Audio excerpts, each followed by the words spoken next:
살다 보니 이런 일도 겪는구나 하는 걸 전 얼마 전에 경험하게 되었어요. 저만큼 기가 막힌 사연을 가진 사람이 또 있을까 싶을 정도더군요. 제가 지금까지 겪었던 일을 전부 말하자면 너무 길고 잘 말할 자신도 없지만 없는 제 글솜씨로 이렇게 사연을 전달해 봅니다. 그럼 이제부터 제 사연 차분히 구독자님들께 들려드릴게요. 저는 지극히 평범한 대한민국의 중위소득 가정에서 자란 사람이에요. 아니 어쩌면 그보다 못한 수준이었을지도 모릅니다. 어렸을 때부터 저는 나가서 돈을 벌어야만 집이 겨우 먹고 살 수 있었거든요. 그런 제가 지금의 남편을 만나게 된 건 정말 우연이라고 할 수 있겠네요. 당시 저는 카페에서 아르바이트를 하면서 학교를 다니고 거기에 취업 준비로 아주 바쁜 생활을 보내고 있었어요. 그러다 제가 한창 일하는 시간인 매일 오전 9시에 카페로 들어와 매번 한 가지 음료만 시켜서 먹는 남자를 알게 되었죠. 늘 같은 시간, 늘 같은 메뉴를 먹는 그는 제 눈에 쏙 들어오는 그런 외모도 가지고 있었어요. 다른 사람들 눈엔 어떻게 보일지 모르겠지만요. 그런데 하루는 그가 슬쩍 제 쪽으로 쪽지 하나를 슬그머니 건네더군요. 그러면서 이렇게 제게 말했죠. 안녕하세요. 갑자기 정말 뜬금없죠. 항상 밝게 웃으면서 친절하게 대해주시고 맛있는 음료 이렇게 만들어주셔서 감사해요. 그쪽 덕분에 항상 좋은 기분으로 하루를 시작할 수 있었어요.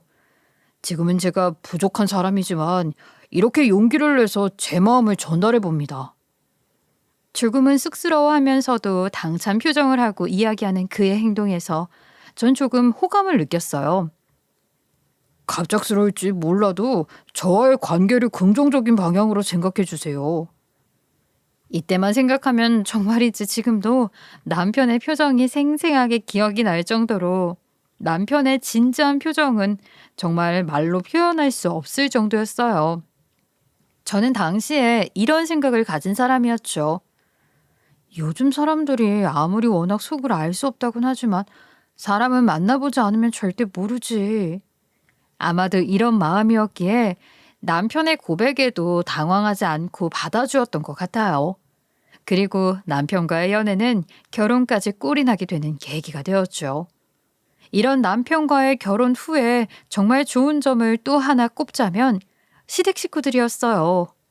시댁 식구들은 여타 다른 친구들에게 들었던 이야기와는 달리 정말 제게 잘해주시는 분들이었거든요. 전 남편보다는 조금 부족한 여건으로 결혼을 했기 때문에 이 사실이 무척이나 신경이 쓰이고 그랬는데 그런 제 모습을 보더니 시댁 식구 누구나 제게 주눅들지 말라며 힘을 북돋아 주었어요. 아가, 왜 항상 그렇게 힘이 없어? 아이, 우린 항상 너한테 언제나 고마운 마음뿐이다.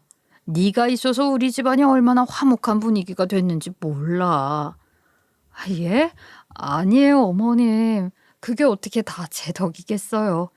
원래도 좋으셨던 건데 그냥 더 좋게 발전하신 거겠죠. 아유, 아니란다. 절대 그렇지 않아. 넌 늘 우리가 너보다 더 잘나고 학력도 좋고 경제력도 높다 생각하겠지만 실상은 그렇지 않단다. 이런 지표는 다 부질없는 이야기야. 네가 우리 아들이랑 결혼하고 난 뒤에 우리 집안이 얼마나 분위기가 밝아졌는지 모른다. 그 김에 이렇게 사업도 시작할 수 있었지 않니? 아, 사업은 그이가 이전부터 생각하고 있었던 거잖아요. 거기에 저는 조금 숟가락 얹었을 뿐이고요. 다 그이가 잘난 덕분이죠. 아이고, 네가 정 그렇게 생각한다면 더는 말하지 않으마. 그래도 우린 네가 없었으면 이렇게 가족 사업을 시작한다고 이야기도 나누지 않았을 거다. 어쩌면 지금처럼 모여서 이렇게 살고 있지 않을지도 모르지. 아무튼 이건 다 네 덕이니까 그것만은 너도 잘 기억하고 있었으면 좋겠구나. 늘 시댁에 가면 이런 말을 하며 저를 뭔가 비행기 태워주는 시어머니의 태도에 의아한 기분도 들었어요. 늘 뭐만 하면 죄가 있어서 아니면 제 덕이라고 말하는 시어머니에게 하루는 왜 그렇게 말을 하느냐 물은 적도 있었죠. 하지만 돌아온 답변은 애매모호한 말뿐이었어요. 어머님, 그런데 왜 늘 제 덕분에 사업도 시작하고 시댁 분위기가 밝아졌다고 말씀하시는 거예요? 아니, 그게 그렇잖아요. 저는 남편에 비해서 한참 모자란 사람이 분명한데 자꾸 그런 말씀을 하시니. 그렇다면 넌 왜 늘 항상 네가 부족하다고 말하고 다니는 거니? 그거랑 똑같단다. 원래 사람이라는 동물은 말이다. 본인들이 정하는 기준에서만 생각하는 그런 동물이거든. 아이, 그러다 보니 같이 사는 사람들끼린 보이지 않는 점들이 엄청 많지. 그래서 우린 너를 며느리로 맞이하면서 많이 배웠고. 도대체 제가 어머님과 아버님 그이에게 뭘 가르쳐 줬다는 건가요? 저보다 더 배우신 분들이라 제가 뭘 알려드릴 수도 없는데. 그런 게 있단다. 정말 네가 아니었으면 지금의 네 남편도 네 시아버지도 심지어 나도 어떻게 됐을지 정말 모를 일이야. 그런 대단한 일을 네가 우리 집에 들어오고 해냈던 거야. 물어봐도 이렇게 제가 이 집안에 들어온 탓에 일이도 일이 잘 풀리는 것이고 집 분위기도 밝아지고 모두가 화목하게 지낼 수 있다는 말만 돌아오니 이젠 더 묻는 것도 실례다 싶을 정도더군요. 그래서 그냥 좋은 말이 좋은 거겠지 하고 저도 좋은 마음으로 시어머니의 이런 말들을 넘어가곤 했어요. 시어머니와 이렇게 가까운 사이가 되었다고 남편과는 사이가 좋지 않느냐 물으시는 분들도 계시겠죠. 그렇다면 전혀 그렇지 않다 말씀드리고 싶네요. 왜냐하면 저희 이웃 아주머니가 저희를 보고 이런 말을 할 정도로 사이가 좋거든요. 아유, 새댁은 어찌 그리 남편하고 금술이 좋대? 내가 다 부러워서 우리 늙은이랑 친하게 지내고 싶더라니까. 우리 남편이라는 인간도 매번 그쪽 부부 볼 때마다 부럽대. 아주 나보고도 새댁처럼 잘해보라고 투정 부리지 뭐야. 저희가요? 저흰 그냥 다른 사람들이랑 똑같이 살고 있는 걸요. 별로 금슬을 위해서 하는 건 없는 것 같은데. 아유, 그러지 말고 좋은 건 함께 나눕시다. 어찌 그리 금슬이 좋은 거야. 그 방법 나한테도 좀 알려줘 봐라. 아니면 그냥 신혼이라서 좋은 건가? 이 아주머니 마음 깝깝해서 그래. 우리 집 양반하고 나도 잘 지내고 싶단 말이야. 그럼 평소에 대화를 많이 나눠보시는 건 어떨까요? 저희 부부가 평소에 자주 하는 거라고는 대화를 자주 나누는 것밖에는 없는데 정말 그거 말고는 다른 부부들이랑 별로 다른 것 같진 않아요. 대화? 나 오늘부터 진짜 우리 집 양반 앉혀놓고 한번 시도해 본다. 우리 사이 나빠지면 다 새댁 탓이야. 이웃 아주머니는 되게 호탕한 성격을 가지신 분이신데 갑자기 마주친 저에게 부부 금술이 좋다며 그 방법을 알려달라더군요. 정말 아는 바가 없기에 저는 저희 부부 생활 중에 유독 많았던 대화라는 방법을 알려드렸죠. 그 뒤로는 잘 해결이 되셨는지 오며 가며 정답게 인사하는 이웃으로 지내고 있습니다. 이 이야기를 남편에게도 해주니 남편은 하하호호 웃으며 말하더군요. 정말 우리한테 금술이 좋대? 그거 다행이다. 당신이 워낙 표정에 드러나지 않는 사람이잖아. 그래서 남들은 우리 사이가 좋지 않다 생각할 것 같았어. 남편은 우리 사이가 남들에겐 안 좋게 보일까 노심초사했었다고 하더군요. 정말 그렇지 않은 게 남편은 제가 봤을 때도 엄청난 사랑꾼이거든요. 어느 정도냐 하면 우리가 결혼한 지 3년 만에 내 첫 아이를 가지게 되었으니 말이에요. 전 사실 아이 생각은 좀 미뤄두고 있었는데 이런 저를 꼬셔서 함께 아이를 만들었으니 얼마나 사랑꾼이었음 제가 덜컥 넘어갔겠어요. 게다가 이렇게 태어난 아이는 정말 눈에 넣어도 아프지 않을 너무나도 예쁜 아이였죠. 여보, 우리 이렇게 아이도 낳았으니 열심히 잘 살아보자. 비록 내가 당신보다 능력은 부족하지만 내가 있는 힘껏 열심히 당신 내조하면서 우리 아이도 열심히 예쁘게 키울 거야. 남들이 우리 가족 부러워할 만큼 말이야. 당신은 어째 매번 그런 식으로 말하더라? 왜 당신이 부족한 사람이라고 그래? 당신 어딜 봐서 부족하다는 거야? 설마 그런 일은 없겠지만 혹시 당신더러 나랑 뭐 어울리지 않는다, 격이 안 맞다 이런 소리 하는 사람이라도 있어? 누가 그래? 그런 사람이 있으면 내 앞에 당장 데려와. 어머, 당신 왜 그렇게 흥분하고 그래? 그냥 다 사실이잖아. 내가 당신보다 학력도 안 좋지. 그렇다고 가정 형편이 좋기는 하나? 게다가 부유하지도 않잖아. 그러니 당연히 당신보다 못하지. 아이, 왜 그렇게 생각해? 이제 당신도 하나의 엄마야. 그럼 저 어린애가 커서도 나랑 똑같은 질문을 하면 당신은 그렇게 대답할 거야? 그건 아니잖아. 그건 그렇지만 그래도 사실인 걸 어떡해. 그리고 난 어머님이랑 당신이 이렇게 내 편 들어줄 때 항상 행복하고 감사하게 생각하고 있어. 그래서 시댁 식구들한테는 언제나 잘하고 싶은 거고. 여보, 당신도 이제 내 와이프야. 아니, 어엿하게 내 옆에서 서 있는 사람이라고. 당당하게 어깨 펴고 다녀. 왜 자꾸 자기가 못난 사람이라고 말하고 다니는 건데. 나도 우리 엄마한텐 귀한 자식이지만 당신도 장모님한텐 정말 소중하고 귀한 사람이잖아.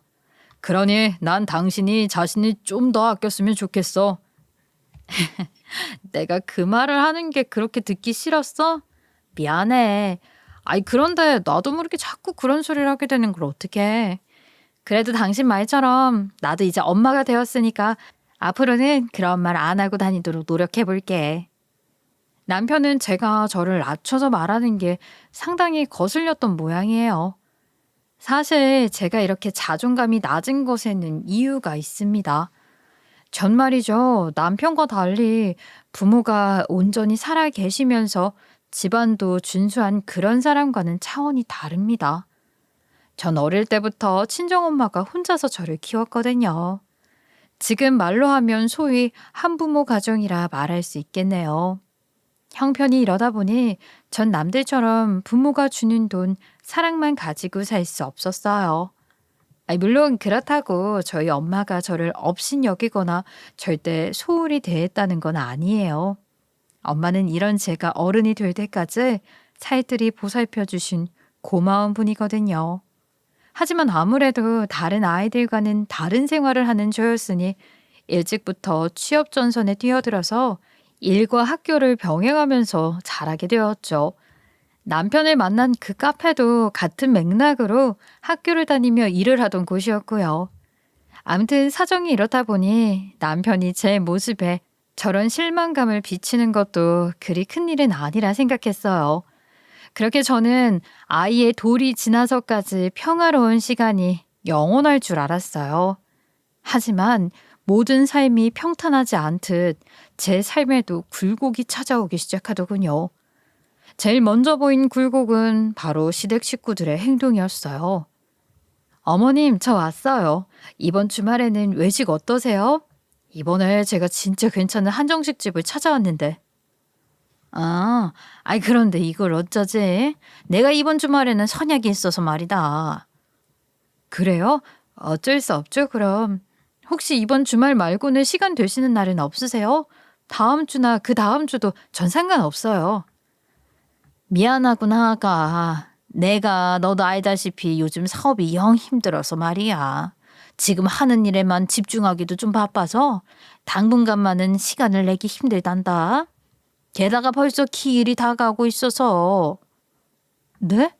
기일이요? 누가 돌아가셨나요? 저한테 그런 말씀 없으셨잖아요. 어머, 내가 방금 생각을 말로 뱉었었니? 아유, 내 정신이 이리도 없다. 아무튼 약속은 나중에 시간 나면 내가 먼저 이야기하마. 우선 오늘은 바로 집으로 가렴. 시어머니는 저와의 대화를 빠르게 끊고 싶은 태도를 보였고 뭔가에 쫓기는 듯이 불안한 모습을 종종 보였어요. 저는 걱정되는 마음에 이런 시어머니에게 꼬치꼬치 캐물었지만 제게 그 연유를 말해주는 일은 없었습니다. 제가 다음 타깃으로 잡은 건 바로 남편이었어요. 아무래도 자기 부모니까 더 속마음을 잘 나누지 않을까 싶은 생각이 들었죠. 여보, 요즘 있잖아. 어머님이 이상해. 자꾸 어딘가 쫓기는 사람 같고 뭔가에 불안해하시는 것도 같고 말이야. 혹시 무슨 일이라도 있으신 게 아닐까? 어? 아유, 우리 엄마가 그랬다고? 당신이 잘못 본 거겠지. 별일 없어. 나한테도 별말 없었는걸. 그냥 당신 착각이야. 아니야. 아무래도 이상하단 말이야. 당신이 어머님한테 가서 무슨 고민이라도 있는지 한번 물어봐. 어머님이 내 엄마야? 당신 엄마지? 그러니 당신한테 더 마음 놓고 무슨 이야기라도 하지 않겠어? 아, 알았어. 그럼 내가 가서 엄마한테 한번 물어볼게. 그런데 정말 별일 아닐 거야. 이상한 건 말이에요. 남편도 제게 일이 있는데 숨기는 것 같은 느낌이 든다는 거예요. 전 이후로도 재차 시댁으로 가서 시어머니를 추궁했지만 별다른 소득은 없었습니다. 다만 여태껏 보지 못했던 시어머니의 모습을 보게 되었죠. 너는 신경 쓸 거 없다니까. 빨리 너네 집으로 돌아가. 아이 얼른. 어떤 일을 당할 줄 알고 자꾸 이렇게 시댁으로 오는 거니? 예? 어머니, 그게 무슨 말씀이세요? 저한테 왜 이렇게 행동하시는지 그 연유라도 제발 알려주세요. 저도 답답하다고요. 너 시어미 말 안 들을 테니? 당장 어서 너희 집으로 돌아가래도. 예전에는 그렇게 자상하게 저를 맞이해 주시던 분이 이제는 시댁을 찾아가기 바쁘게 저를 쫓아내기 시작했어요. 시어머니의 모습은 영락없이 벌벌 떨면서 무언가 두려워하는 것 같았죠.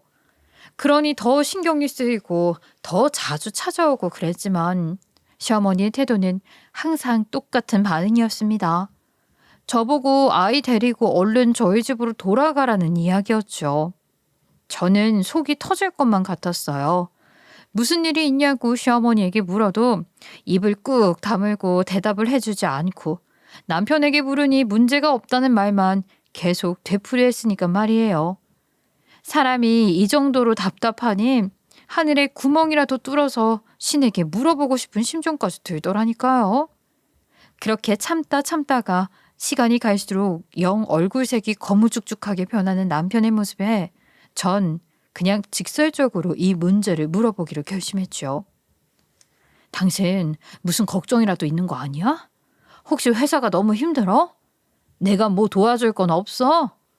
요즘 따라 당신 얼굴 정말 나빠 보여서 그래. 아니, 당신 얼굴은 보고 다니는 거야? 내 얼굴이 뭐가 그리 나쁘다고 그래? 나 정말 아무렇지도 않아. 당신이 너무 예민하게 구는 거야. 내가 도대체 뭐가 예민하다는 건데? 도대체 말이라도 좀 해보자.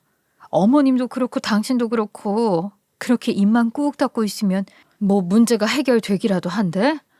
난 그럼 도대체 왜 당신 옆에 서 있는 건데? 그냥 이렇게 구경만 하게 할 거면? 여보, 진정해. 당신 지금 생각 너무 간 거야. 그냥 요즘 우리 애도 그렇고 내가 밤에 잠을 제대로 못 잤잖아. 그래서 그런 거야. 요즘 따라 새벽에 많이 울었잖아. 우리 엄마는 그냥 요즘 회사에서 일이 많아서 나처럼 잠이 부족한 거고. 그렇긴 하지만 그래도 애 때문이라도 당신 안색이 그렇게 안 좋은 건 말이 안 돼. 그러니까 내일 당장 나랑 병원이라도 가서 검사라도 하자. 혹시 안 좋은 병이면 어떡해? 만약에 그렇게 당신이 가면 나는 이 애랑 둘이서만 살아야 하잖아. 또 나쁜 생각. 왜 당신은 그렇게 늘 나쁜 방향으로만 생각해? 나 정말 아픈 곳 없어.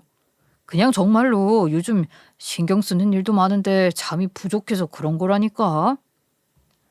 그래도 난 당신 없으면 앞으로 어떻게 살아야 하나 막막하단 말이야.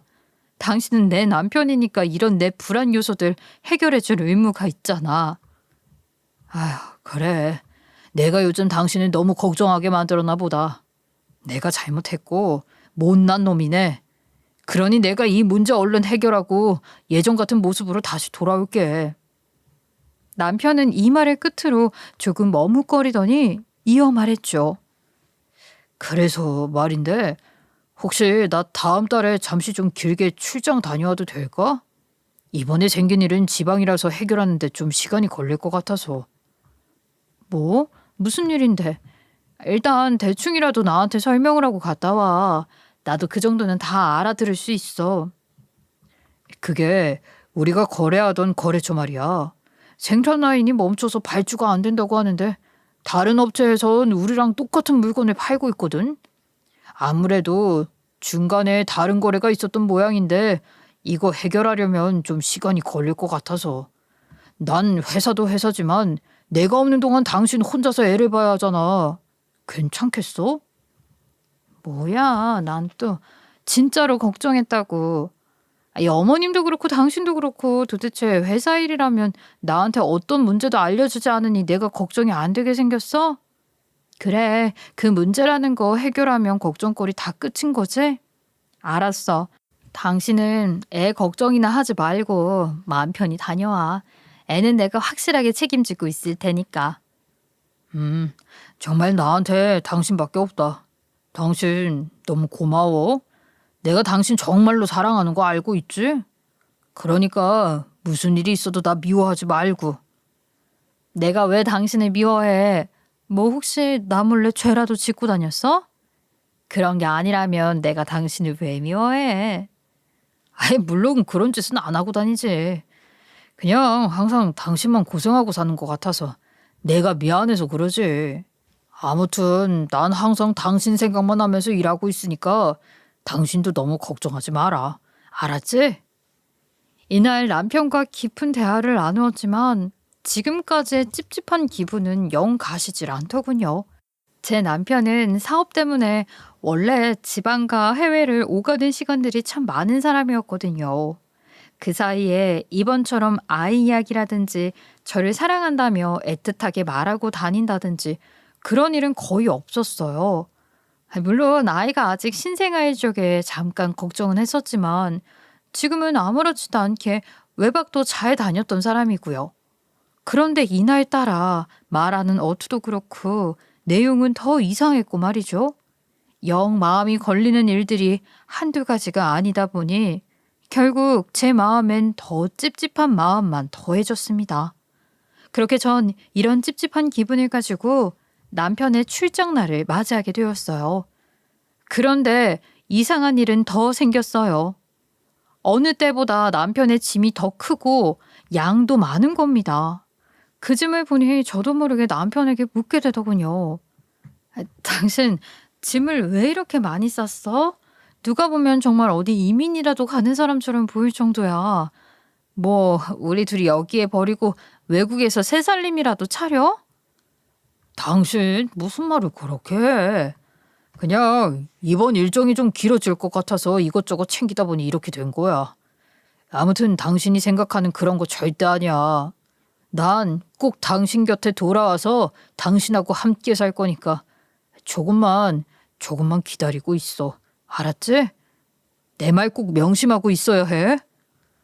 발끈하며 대답하는 남편의 모습이 조금 귀엽게도 느껴져서 저는 신혼 초반과 같은 기분을 오랜만에 느낄 수 있었어요. 그래서 저도 모르게 분위기가 살짝 풀어지고 의심이 가시더군요. 농담이야, 농담. 누가 보면 정말로 어디 떠나는 사람인 줄 알겠다. 아무튼 조심해서 다녀오고 연락은 이전처럼 꼬박꼬박 해주는 거지? 나 여기서 이렇게 걱정하고 있으니까. 알았어. 당연히 당신한테 연락 꼬박꼬박 하지. 언제 내가 연락 빼먹은 적이 있어? 나 금방 다녀올게. 그리고 여보, 나 당신 정말 많이 사랑하고 있는 거 알지? 아유, 저번부터 당신 꼭 말끝마다 나 사랑하고 있는지 아냐고 확인하려 들더라. 징그럽게 왜 이러실까? 알겠으니까 어서 다녀와. 이번 문제만 해결하면 다 정성으로 돌아온다며. 금방 해결하고 올 테니 기다려달라던 사람은 어디로 갔나? 알겠어. 나 진짜로 금방 해결하고 돌아올게. 그동안 당신도 건강하게 있어야 해. 이날 전 남편을 이렇게 보내면 안 됐어요. 내내 찜찜했던 내 느낌을 믿었어야 했는데 남편의 떠나는 뒷모습을 지켜보는 내내 뭔가 석연치 않다는 느낌을 받으면서도 그냥 내가 너무 걱정이 많아서 드는 생각이다 싶어서 애써 넘겼죠. 그리고 남편의 연락은 다음 날, 그 다음 날이 지나 또 하루가 다 흘러가도 제게 닿는 일은 없었습니다.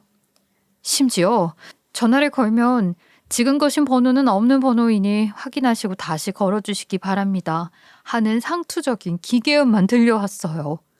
전 처음에 수십 번을 다시 확인하고 또 확인했습니다. 분명 제 핸드폰에 적힌 번호는 남편의 번호가 맞는데 자꾸 없는 번호라 말하는 핸드폰이 정말 야속하다 느껴졌어요. 저는 당장에 시댁으로 달려가서 문을 쾅쾅 두드렸어요. 이 사태를 시어머니라면 당연히 알 거라 생각했어요. 그런데 전 거기서 충격적인 사실과 만났습니다. 얼마 전까지 시댁이었던 그곳은 이미 다른 사람이 살고 있던 거예요. 제가 문을 쾅쾅 두드리자 안에서는 시어머니가 아닌 다른 이상한 아주머니가 나오는 것이 아니겠어요? 전 당황한 마음에 소리쳤죠. 왜 여기서 나오세요? 저희 어머님요. 저희 어머님이랑 아버님은 어디 가시고 아주머니가 나오세요? 아이고, 내 누가 이리 문을 두드리나 싶어서 나왔더니 아가씨는 예의도 없어요. 모르는 사람 집 문을 두드렸으면 일단 왜 방문했는지부터 밝혀야 할 거 아니에요. 그리고 지금 시간이 몇 시예요, 시간이? 사람 잠 좀 잡시다, 잠 좀. 그녀의 까칠한 목소리에 저는 정신이 번쩍 들었죠. 그러니까 그러는 아주머니 누구시냐고요. 여기 저희 어머님 안 계시나요? 여기가 바로 제 시댁이란 말이에요. 아, 당신 며칠 전에 야반도주한 그 가족 며느리요? 그 집 사람들 진작에 몸만 챙겨서 도망갔어. 내 듣기로는 빚쟁이들한테 쫓겨다닌다 하던데. 예? 빚쟁이요? 아닌데. 우리 시댁 정말 잘 사는 사람들이에요. 그런데 무슨 빚쟁이가 찾아와요? 난들 알아. 나도 빚쟁이가 하도 낮이고 밤이고 때도 없이 찾아와서 이렇게 문을 쾅쾅 두드려대니 알게 된 거지. 이 집에 살던 양반들 아주 소리 소문 없이 사라졌어. 그래서 얼마 전에 경매에 나온 집을 내가 인수했다 이 말이란 말이야. 저는 저도 모르게 털썩 주저앉아서 아무런 기력도 없이 아주머니가 하는 말을 그냥 듣고만 있었어요. 새댁처럼 보이는데 참 안타깝게 됐으다. 내 경매 때 듣기로는 이 집 사람들이 사업인지 뭔지 하다가 비 때문에 쫄딱 망했대. 그래서 저번 달인가? 그때 야반도주 한다고 밤에 짐을 한껏 싸서 어디론가 갔다지 뭔가. 네? 그럴 리가. 아니에요. 아주머니가 뭔가 착각하고 있는 거예요. 분명 우리 그 애가 문제 해결한다고 지방에 출장까지 갔단 말이에요. 아이고, 이때까지 속고만 사셨어. 나도 이 집 들어와서 사람들이 하는 말 직접 체감했다니까. 어찌나 급하게 나갔는지 돈이 될 물건들이랑 살림살이 대부분을 다 두고 나갔더라고. 작물 같아서 내가 보관은 하고 있었는데. 그리고 그것들 내가 다 채우느라 얼마나 힘들었는지 알아? 바뀐 집주인이라던 아주머니는 잠시 방 안으로 들어가더니 이상한 천꾸러미를 제게 주더라고요. 전 뭔가 싶어서 확인해봤는데 거기엔 시부모가 자주 하시던 금반지와 금팔찌들이 들어있었습니다. 내가 영 딱해 보여서 자네한테 주는 거야. 원래 이런 것도 집에 들어온 사람 몫인 건 알고 있지? 나처럼 정직한 사람 세상에 더 없다고. 이게 왜 정말로 시댁 식구들이 다 떠난 거예요? 저한테 아무 말도 없이? 아휴, 순진한 새댁이 당했네 그래. 새댁, 이런 일은 그냥 싹 잊고 살아. 새댁이 이 집안 사람이 아니니까 이렇게 홀라당 두고 떠난 거지. 아무튼 얼른 잊어버리는 게 새댁 신상에도 좋으니까 어른 말대로 해요. 새댁은 알아서 살 길 찾아야 할 거 아니야. 늦으면 새댁이 이 빚들 다 엎어 쓴다. 남편이 그날 출장 간다며 나가는 날 왜 그렇게 아련한 눈빛으로 저를 쳐다보며 사랑한다 말했는지 이제야 그 이유를 알게 되었어요. 저는 얼마나 충격을 받았으면 이날 제대로 일어나서 걷지를 못했어요. 다리는 부들부들 떨리지 힘은 안 들어가지. 그런 상황이니 아주머니는 아주머니대로 난리 법석을 떨고 있었고 전 저대로 그저 무기력하게 그 자리에 주저앉아 소리 없이 울고 있었습니다. 그렇게 슬픈 생각도 잠시 전 앞으로 어떻게 살아야 하나 싶은 막막함에 눈앞이 캄캄해지더군요. 아직 아이는 한참이나 더 커야 할 나이고 돈도 많이 드는 시기인데 저는 가진 것도 얼마 없으니 왜 지금까지 안일하게 남편만 보고 지냈는지 후회가 밀려왔습니다. 그렇게 저는 직업, 학벌, 재산 등 모든 것이 완벽했던 시댁 식구들이 한 달 한시에 증발하듯 사라진 사건을 겪게 되었죠. 사실 처음에는 이런 이들이 나를 버렸을 일 없다며 열심히 시댁 식구들의 행방을 찾아다니는 노력을 했었어요. 남편이 제게 이혼을 말한 것도 아니었으니 분명 나에 대한 마음은 변하지 않았을 거란 생각을 했죠. 그래서 경찰서에 가서 실종 신고도 해보고 전단을 만들어 여기저기 붙이거나 나눠주면서 행방을 찾기도 했어요. 그렇게 지금까지 모아둔 돈들을 다 까먹을 즈음 돼서야 저는 깨달았습니다. 이들이 정말 내 곁을 떠났다는 사실을 말이죠. 이후로 몇 날 며칠을 눈물로 지샜는지 몰라요. 아이도 나몰라라 한 채로 정말 평생 흘릴 눈물은 다 흘렸던 것 같아요. 하지만 이젠 제 곁에 아무도 없으니 결국에 의지할 수 있는 사람은 단 한 사람, 제 하나뿐인 가족, 친정 엄마뿐이었죠. 제가 찾아가니 엄마는 이 사태를 어느 정도 전해 들으신 모양이더군요. 엄마, 나 어쩌면 좋아? 우리 애는 또 어떡하고? 얘가 이제 나처럼 아빠 없는 그런 삶을 살아야 하잖아. 나 정말 엄마처럼 잘 키울 자신이 없어. 난 어떡해? 얘는 너 이제 엄마다. 이제 정말 어린애가 아니야. 그럼 얼른 벌떡 일어서서 네 아이를 돌볼 생각을 해야지. 아니 이렇게 계속 울면서 지낼 거야? 저기 울고 있는 네 자식은 눈에 보이지도 않니? 그런데 나 정말 가진 거 하나 없잖아. 나처럼 못난 사람이 어딜 가서 저 애를 키울 능력이 있겠어. 아휴, 넌 엄마 앞에서 못하는 소리가 없구나. 여기 내 눈 똑바로 보고 다시 말해봐. 엄마가 널 어떻게 키웠는데 감히 이 엄마 앞에서 그런 소리를 해? 정말 저기 네 자식이 눈에 보이지도 않아? 저 젖먹이가 네 눈에 보는 게 뻔히 느껴지지도 않느냐고. 엄마의 마지막 말에 전 크게 깨달았습니다. 제 곁을 모두가 떠난 것이 아니란 말이죠. 아직 제 곁에는 남편의 흔적이, 내가 책임져야 할 식구가 남아있다는 사실을 말이에요. 엄마는 항상 아이를 위해서 강하게 행동해야 할 때가 있는 법이야.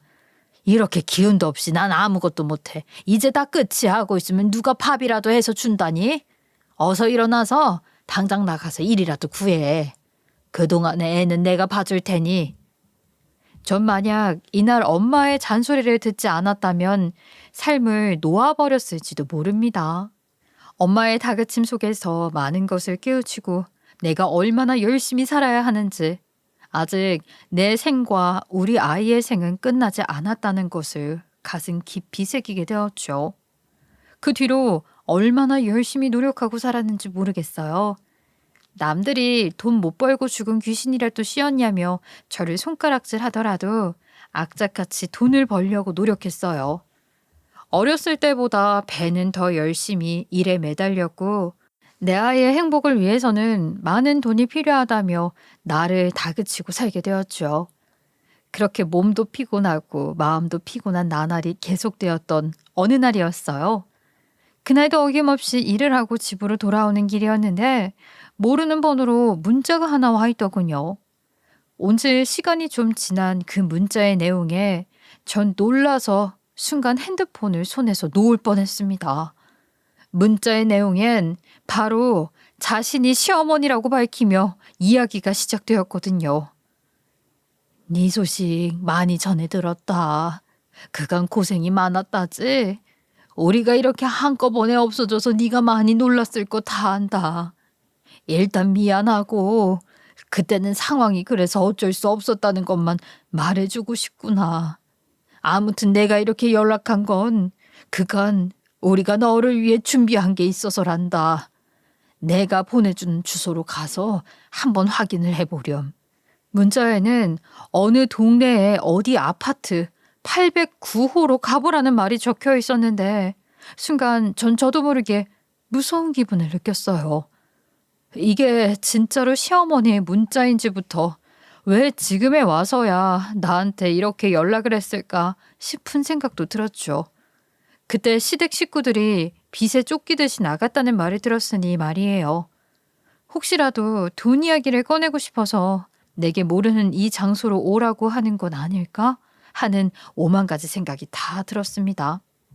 그렇게 혼자서 고민하던 끝에 저는 제 유일한 가족인 엄마에게 이 사실을 상의해 보기로 했어요. 엄마, 아무래도 이상하지. 갑자기 이렇게 연락이 와서 왜 선물을 준비했다고 할까? 이거 정말 수상하지 않아요? 네 말이 맞는 것 같다. 아무래도 이건 심상치가 않구나. 일단 그 엄마 친구 중에 강력계 형사 아들로 두고 있는 아저씨 알지? 걔한테 말해서 일단 같이 가보자. 내가 부탁하면 자기 아들이랑 해서 형사 몇 명 더 데리고 오지 않겠니? 그래도 되는 거예요? 아무리 그래도 경찰인데 이렇게 개인적인 일에. 예, 이거 자칫하면 범죄로 이어질 수도 있는 일이야. 일단 신고하고 그놈 아들에게 부탁하면 되니까 너무 걱정하지 마. 게다가 형사들은 2인 1조로 다닌다며. 이런 일에는 사람이 더 많은 게 안심이 되지 않겠어? 애는 일단 잠시 옆집 아주머니한테 맡겨두고. 저도 엄마 친구 중에 형사를 아들로 두고 있는 아저씨를 잘 알고 있었어요. 아버지가 없는 저에게 꼭 아버지 같은 역할을 해주신 분이 바로 그분이었거든요. 그래서 그런지 엄마의 부탁에 별 무리 없이 아들과 시간을 내서 같이 가주겠다 하셨습니다. 그분의 형사 아들도 우리 이야기를 듣더니 이런 말을 했어요. 실종된 사람들이 몇 년 만에 연락이 왔다고요? 그것도 뜬금없이 선물을 준비했다면서 말이에요? 그래, 그렇다니까. 우리 딸이 너무 무서워서 혼자는 도저히 못 가겠다고 하기에 나도 사안이 사안인지라 이렇게 너한테 부탁하는 거 아니겠니? 이거 냄새가 나는데요? 일단 저도 보고 먼저 올릴 테니 날 정해서 함께 가보시죠. 아무래도 수상하니까 말이에요. 혹시 모르죠. 범죄에 연루되어 있을지도. 아무튼 당연히 저희 같은 경찰이랑 함께 가봐야 하는 일 같네요. 이번 일이 어쩌면 범죄와의 연관성도 있을지 모른다며 신중을 기하는 게 좋겠다고 하더군요. 이런 경우에는 남의 재산을 통해서 돈을 빼돌리는 경우 혹은 세금과 관련된 일들도 종종 생긴다고 말이에요. 아무튼 자세한 내용은 모르겠지만 도와준다고 하니 일단 그 도움을 받기로 했습니다.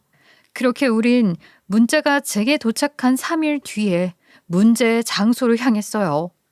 물론 아저씨 아들인 형사가 말한 대로 경찰을 대동해서 이동했죠. 아파트 앞에서 저는 떨리는 마음에 한숨을 푹 내쉬었어요.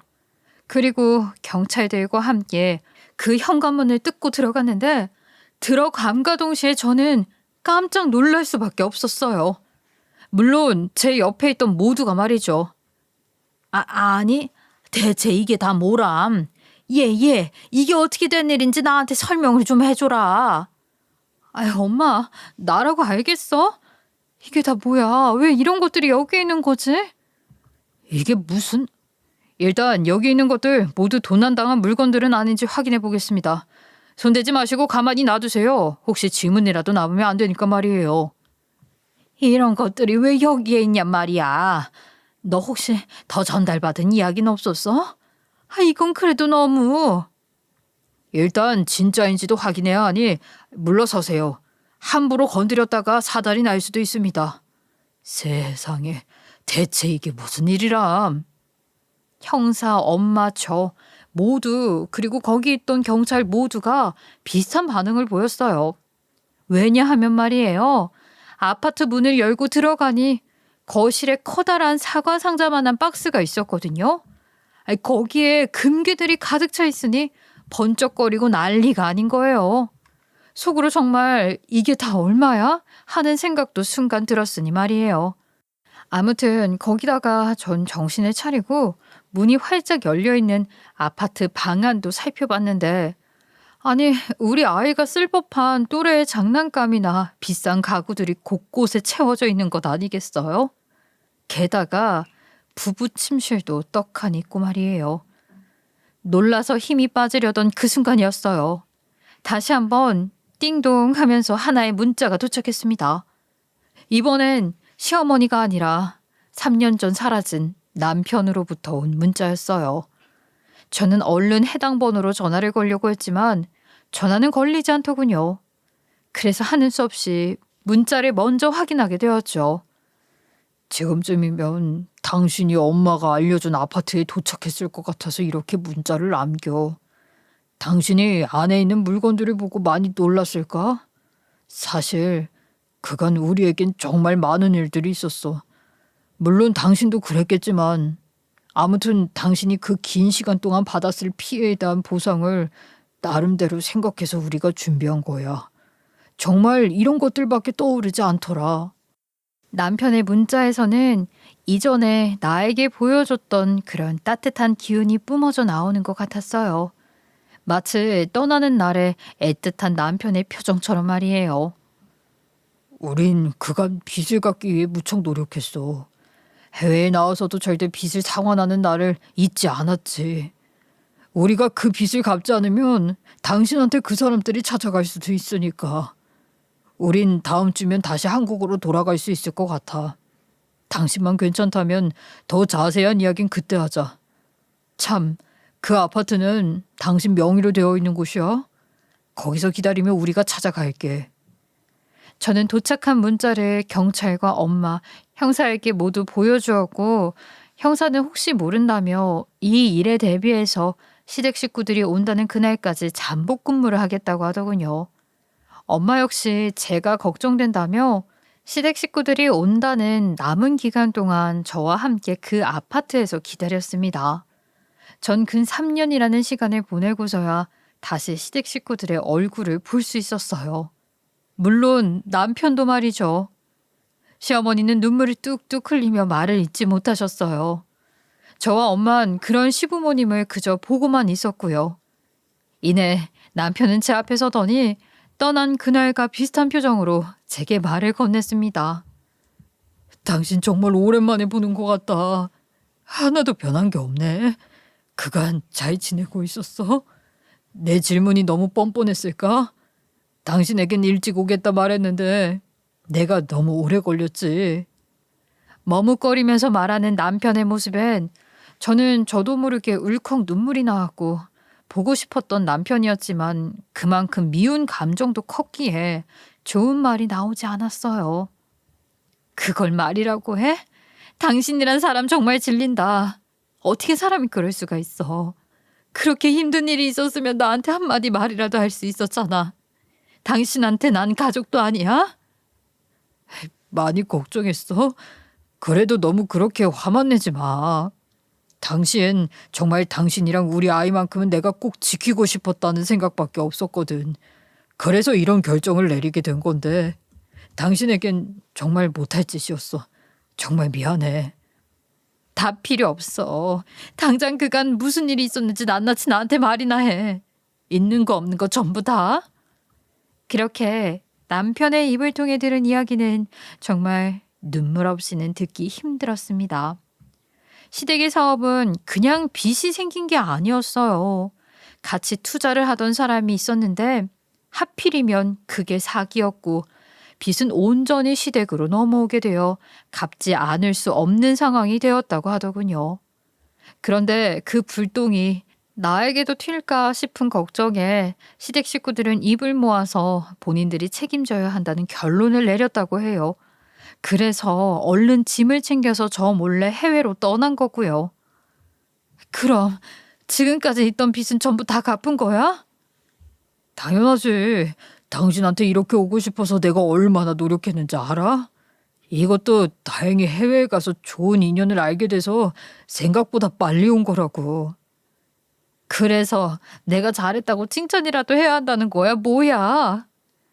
다행히도 남편과 시댁 식구들은 외국에서 동업을 하자는 사람이 나타나고 그 인연으로 새로 시작한 사업이 잘 풀리게 되어 빚을 다 갚게 되자마자 이렇게 한국으로 온 거라고 했습니다. 당신은 모르지. 당신이 얼마나 우리 가족에게 소중한 존재인지. 우리 엄마가 늘 말했잖아. 당신은 우리 가족에겐 은인처럼 받아들여야 하는 사람이라고 말이야. 남편은 한참을 이야기하더니 뜬금없이 이런 말을 시작했죠. 사실 내가 당신이랑 결혼을 안 했다면 우리 가족은 전부 뿔뿔이 흩어져서 살았을걸. 당시 우리 부모님이 이혼 절차를 밟고 계셨거든.